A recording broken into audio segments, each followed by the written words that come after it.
Hey there, welcome back to iOS YouTube channel, and this is my iPhone 15 which is currently running on iOS 27 beta 3, and this is a review video about it. The first thing you may notice after installing this is that indexing menu now shows the percentage. The stability and performance of this operating system seems fine, but the thing that I noticed is my battery health dropped by 1% after switching to it. But if I go back to stable, it increases for some reason. There's a new menu for adjusting transparency, but that is not very helpful and not most people will use it. I also noticed the 5G plus icon for the first time after switching to it, and the speed is also great.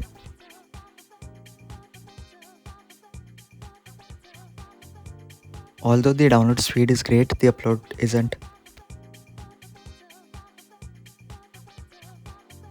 Now let me show you how the UI performs.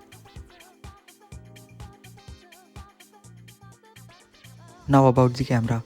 The camera feels a bit laggy in the preview for photos, and the focusing is also not good.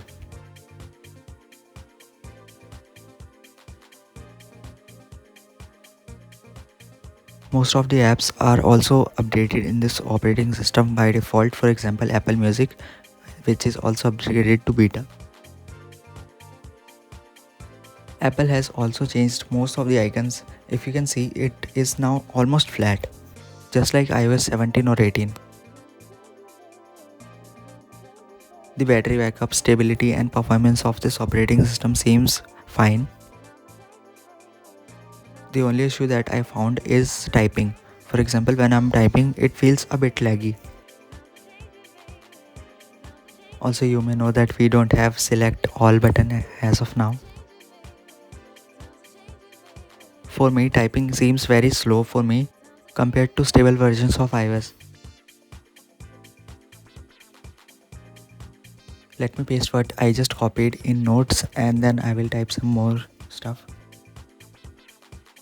So almost everything seems fine except keyboard, and if you want to install this beta, you can register on the Apple website and then you will see the beta option in the update section. Thanks for watching, like and subscribe for more content like this.